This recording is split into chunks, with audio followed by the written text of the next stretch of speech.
నమస్తే. తెలంగాణ విద్యా commission chairman పదవికి ఆకునూరి మురళి గారు రాజీనామా చేశారు. ఆయన రాజీనామా ఇప్పుడు తెలంగాణ రాష్ట్రంలో చర్చనీయాంశంగా మారుతుంది. ఎందుకు రాజీనామా చేయాల్సి వచ్చింది? పదవి కాలం ఉన్నది, మరోవైపు చాలా ఇప్పుడు విద్యా సంవత్సరం కూడా స్టార్ట్ కాబోతుంది. ఇలాంటి సందర్భంలో రాజీనామా గల కారణం ఏంటి? ప్రభుత్వ పరంగా ఇబ్బందులు వచ్చాయా? రాజకీయపరమైన ఇబ్బందుల రకరకాల భిన్నాభి చర్చ కూడా జరుగుతుంది. మరి తెలుసుకునే ప్రయత్నం చేద్దాం. మనతో పాటు అశోక్ సార్ ఉన్నారు. అశోక్ సార్ యొక్క వ్యూ ఏంటో తెలుసుకుందాం. సార్, ఆకునూరి మురళి గారు సిఫార్సు చేశారు, ఒక రిపోర్ట్ కూడా విడుదల చేశారు. ఇదే సందర్భంలో విద్యా సంవత్సరం మొదలు కాబోతున్న సందర్భంలో ఆయన ఆల్ ఆఫ్ సడన్గా రాజీనామా చేశారు. ఎట్లా చూస్తారు? వాస్తవంగా మురళి సార్ యొక్క కాలపరిమితి సెప్టెంబర్ వరకు ఉంది. ఆయన ఒక 4 నెలల ముందే రాజీనామా చేశారు. రాజీనామా గల కారణం ఏంటంటే రేవంత్ రెడ్డి. ఎందుకంటే ఆకునూరి మురళి ఐఏఎస్ని ఎన్నికల కోసం రేవంత్ రెడ్డి వాడుకున్నాడు. విద్యాశాఖ కమిషన్ ఏర్పాటు చేసి ఒక షో చేశాడు. ఇది చేయబోతున్నాం, అది చెప్పని బిల్డప్ ఇచ్చారు. చివరి ఆయన నివేదికను ఇంప్లిమెంట్ చేతగాక, ఎందుకంటే రేవంత్ రెడ్డి అనే వ్యక్తి ఒక మాటల ముఖ్యమంత్రి, చేతల ముఖ్యమంత్రి కాదు. ఆయనకు అవగాహన లేకున్నా విద్యాశాఖను దగ్గర పెట్టుకున్నాడు. కనీసం మురళి సార్ ఇచ్చిన ఒక నివేదికను కూడా ఇంప్లిమెంట్ చేయలేడు. దాన్ని అవగాహన పెంచుకునే ఒక ప్రయత్నం కూడా చేయలేని పరిస్థితులలో రేవంత్ రెడ్డి ఉన్నాడు. ఆయన నివేదికని ఇచ్చిన తర్వాత జీతాల విషయంలో, అంటే మన టీచర్ల యొక్క జీతాల విషయంలో కొంచెం గందరగోళం చెలరేగింది. ప్రభుత్వానికి అపవాదం వస్తున్న నేపథ్యంలో ఈయన ఇచ్చిన నివేదికని ఇంప్లిమెంట్ చేసిన కాన్సెప్ట్తోని మళ్ళీ పైన ఒక కమిటీ ఏర్పాటు చేశారు.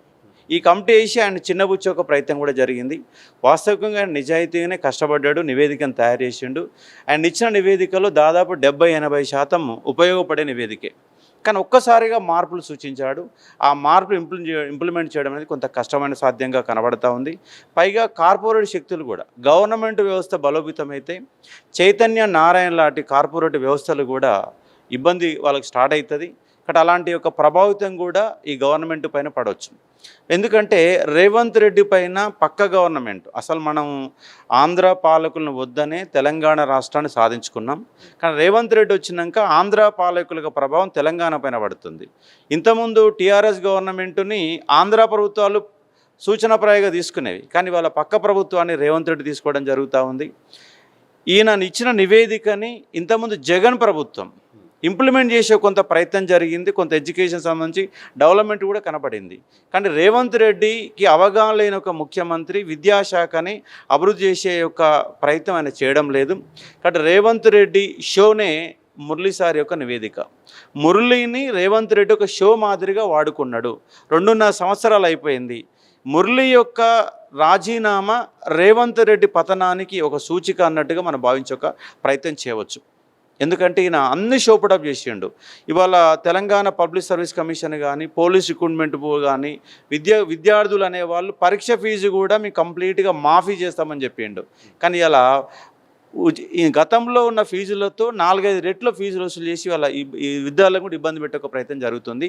ఇక్కడ రేవంత్ రెడ్డి షో అయిపోయింది. ఇంకా షో లేదు ఆయనది, ఇక పతనం స్టార్ట్ అయింది. మురళి సార్ కూడా ఆయన అర్థం చేసుకోవాలన్న పని అంటే, ప్రభుత్వాల కోసం మీరు పనిచేయకండి, వ్యవస్థ కోసం పనిచేయండి, వ్యవస్థ మీద పోరాటం చేయండి. మాలాంటి వాళ్ళందరినీ కలుపుకొని ఈ కలుపు మొక్కల్ని మొత్తంగా పీకేసే ప్రయత్నం జరగాల. కానీ వాళ్ళ రాజకీయాలు ఇలా ఎట్లా నడుస్తున్నాయి అంటే, ఓట్ల కోసం రాజకీయాలు నడుస్తున్నాయి, ఓట్ల కోసం ప్రభుత్వ పథకాలు నడుస్తున్నాయి, ఓట్ల కోసం బడ్జెట్ ఉంది, కానీ సుదీర్ఘ ప్రయోజనాల కోసం పాలకులు అనేవాళ్ళు పనిచేయట్లేరు. మీ ఎట్లా అధికారంలోకి వచ్చామనేది ఇంపార్టెంట్. దానికోసం పనికిమాలిన పథకాలు పెడుతున్నారు. ఇవాళ మీరు 200 యూనిట్ల ఫ్రీ కరెంటు పెట్టారు, ఫ్రీ బస్సు పెట్టారు, ఫ్రీ గ్యాస్ పెట్టారు. ఈ 3 పథకాలు బంద్ చేయండి. ఇవాళ మురళి సార్ యొక్క నివేదికను ఇంప్లిమెంట్ చేయడం చేత కదా అయితే కదా. 6,000 కోట్ల రూపాయలు మైల్లో ఫ్రీ బస్సు ఉన్నది, దాదాపు కొన్ని కోట్ల రూపాయలు యూనిట్ల కరెంట్ ఉంది, గ్యాస్ ఉంది.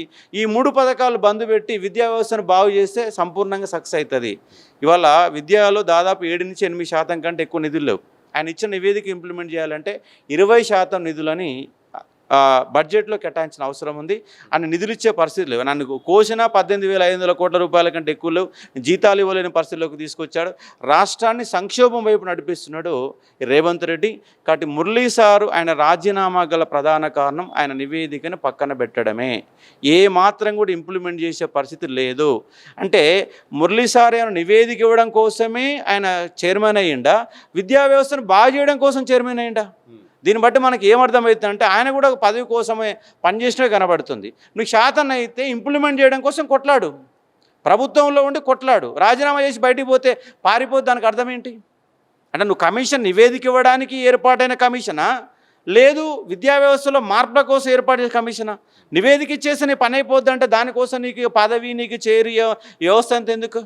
కాబట్టి రేవంత్ రెడ్డి పైన ఒత్తిడి పెంచి నీ నివేదికను ఇంప్లిమెంట్ చేసే ఒక ప్రయత్నం చేయండి.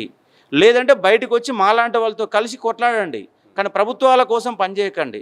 గతంలో కూడా ఒక 2-3 months బ్యాక్ కూడా ఆయన మాట్లాడుతూ ఏమన్నంటే ఓటేసారు సావండి అన్నాడు. ఆ విషయం నీకు ముందుగా అవగాహన లేదా? 30 ఏళ్ళ సర్వీస్ ఉన్నటువంటి మీకు రేవంత్ రెడ్డి గుణగణాలు తెలియదా? కేసీఆర్ దుర్మార్గుడు అని చెప్పినావు, మరి కేసీఆర్ కంటే దుర్మార్గుడు ఎవరు రేవంత్ రెడ్డి అన్న అంశం నీకు ఆయన తెలియదా? తెలియకుండా నువ్వు కాంగ్రెస్ కోసం పనిచేస్తుంటారు, మాలాంటి వాళ్ళు కూడా పనిచేశారు. కానీ నువ్వు మేధావి కదా, అన్ని రకాల మేధావిగా ఉండి 2 ఏళ్ల తర్వాత ఆ నివేదికను ఇంప్లిమెంట్ చేసినప్పుడు రాజీనామా చేసి పారిపోతే ఎట్లా? ఎద్దు నాగలు కట్టినాము, ఆ నాగలు దున్నలేక పారిపోయినట్టుంది పరిస్థితి మురళీ సార్ యొక్క. కాబట్టి మీరు ఆ నివేదికను ఇంప్లిమెంట్ కోసం మేధావులందరినీ కూడగట్టి ప్రభుత్వం పైన ఒత్తిడి పెంచి విద్యా వ్యవస్థ బాగు కోసం పనిచేయాలని నేను రిక్వెస్ట్ చేస్తా ఉన్నా మురళీ గారికి. మురళీ గారు మంచి నివేదికను ఇచ్చారు. 100% ఇంప్లిమెంట్ చేయడం అంటే కొంత కష్టం కావచ్చు, కానీ 70-80% నివేదిక మంచి నివేదికనే, విద్యా వ్యవస్థ బాగు కోసం అని ఇచ్చాడు. అయ్యలా కూడా చెప్పిన జీతాల విషయంలో కాంట్రవర్సు బాగా చేశారు, ఇలాంటి పక్కన పెడితే మిగతా 70% నివేదిక మంచిగానే ఉందని మనం కూడా చెప్పడం జరిగింది. కొన్ని అంశాల్లో విభేదించిన మురళీ ఇచ్చిన నివేదికతో నేను కూడా కొన్ని అంశాలతో తీవ్రంగా విభేదించాను. కానీ 70% నివేదిక అయితే కనపడినాయి. అంటే మిన్గా ఇన్ఫ్రాస్ట్రక్చర్ డెవలప్ చేయాలనేది ఆయనకు నివేదికలోని సారాంశంగా బలంగా ఉన్నది. కాబట్టి విద్యా వ్యవస్థ బలోపేతం కోసం ఎవరు పనిచేసినా కూడా వాళ్ళని స్వాగతిస్తాం.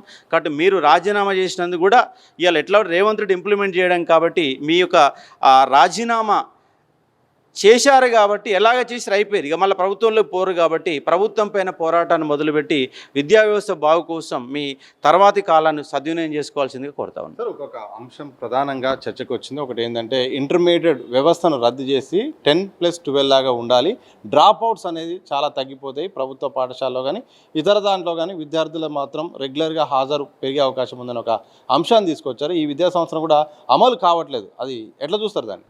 అంటే 10+2 అంటే వ్యవస్థ కొన్ని సంవత్సరాలుగా ఉంది, ఒక్కసారి కాకుండా దాన్ని కొంత ఇంప్లిమెంట్ మార్చే ప్రయత్నం జరగాలి, కానీ మొత్తం కూడా రద్దు చేస్తే కూడా అది కష్టసాధ్యమవుతుంది.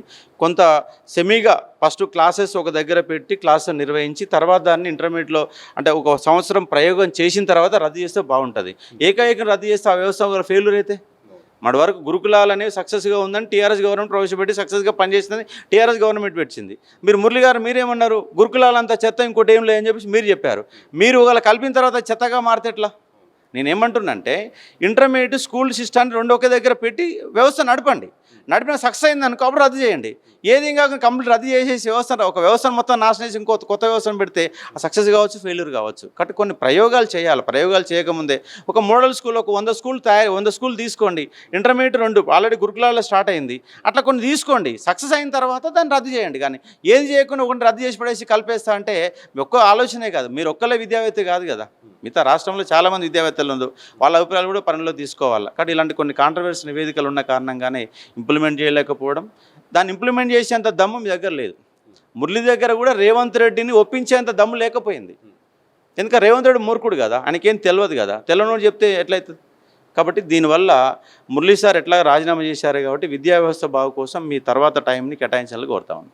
థ్యాంక్ యూ వెరీ మచ్ అండి. ఇది మొత్తంగా ఆకునూరి మురళి గారు మొత్తానికైతే మొత్తం నివేదికను ఇచ్చారు, అయిపోయింది. కానీ కోట్లాడాల్సిన అవసరం ఉండే, ఎందుకంటే ప్రభుత్వానిపైన విద్యాశాఖ మంత్రిగా సీఎం రేవంత్ రెడ్డి ఉన్నాడు కాబట్టి ఆయన పైన ఒత్తిడి తీసుకొచ్చి 70% అయినా కనీసం అమలు చేస్తే బాగుండేది. 100%లో 70-80% సరైనవి ఉన్నప్పటికీ కూడా అమలు సాధ్యమయ్యేది కొన్ని ఉన్నవి, అవి అమలు చేసే వరకు ఉంటే బాగుండు. కానీ ఈరోజు రాజీనామా చేయడం అనేది జరిగింది. సరే చేసినప్పటికీ ఇప్పటికైనా మాత్రం బయటికి వచ్చి మాలాంటి పోరాటం చేసిన వాళ్ళతో చేతులు కలిపి ప్రభుత్వంపై ఒత్తిడి తేవాల్సిన అవసరం ఉంది, నిరసనలు చేయాల్సిన అవసరం ఉంది. అలాగే కొత్త వ్యవస్థ, అలాగే విద్యాశాఖలో కూడా పలు సంస్కరణలు వచ్చేలాగా మాత్రం ఇప్పుడు సీఎం విద్యాశాఖ మంత్రిగా ఉన్నారు కాబట్టి ఆ రకమైన ప్రయత్నాలు కూడా ఆకునూరు మురళి చేయాల్సిన అవసరం ఉంది. ఏదేమైనప్పటికీ సీఎం రేవంత్ రెడ్డికి అవగాహన లేని కారణంగా, అలాగే సరైన ఆయనకు ఒక షో లాగా దీన్ని వ్యవహరించారు. ఏదో ఒక కమిషన్ పెట్టి ఏదో చేద్దామని ఉద్ధరించామని చెప్పడానికి ఉపయోగించుకున్నా కానీ ఈరోజు కార్పొరేట్ శక్తుల కింద తలొగ్గి వ్యవస్థను కనీసం చిన్న చిన్న మార్పులు కూడా చేయడానికి సిద్ధంగా లేడు. ఏదైనప్పటికీ ఇది ఒక రేవంత్ రెడ్డి ఫెయిల్యూర్గా చూడవచ్చు. దాంతోపాటు ఆకునూరు మురళి ఇకపై మాత్రం ఇక ప్రజా పోరాటంలో చేతులు కలపాలి, అందరితో కూడా నిరుద్యోగుల పక్షాన నిలవాలని కూడా మరి అశోక్ సార్ అంటున్నారు. చూడాలి ఆకునూరు మురళి గారి యొక్క ప్రయాణం ఎటువైపు ఉంటుంది, ఆయన ఎలాంటి నిర్ణయం తీసుకోబోతున్నారు, మరోసారి మరి ఇంకేమైనా పదవి చేపడతారా, లేకపోతే ప్రజాక్షేత్రంలో గతంలో ప్రతిపక్షంలో ఉండి బీఆర్ఎస్పై కోట్లాడినట్టు మరి కాంగ్రెస్పై కోట్లాడతారా, లేకపోతే న్యూట్రల్గా ఉంటారని మాత్రం భవిష్యత్తులో ఆయన తీసుకునే నిర్ణయాన్ని బట్టి మాత్రం ఆధారపడి ఉంది. వీడియో జర్నలిస్ట్ మసూన్తో సతీష్, దిశ టీవీ, హైదరాబాద్.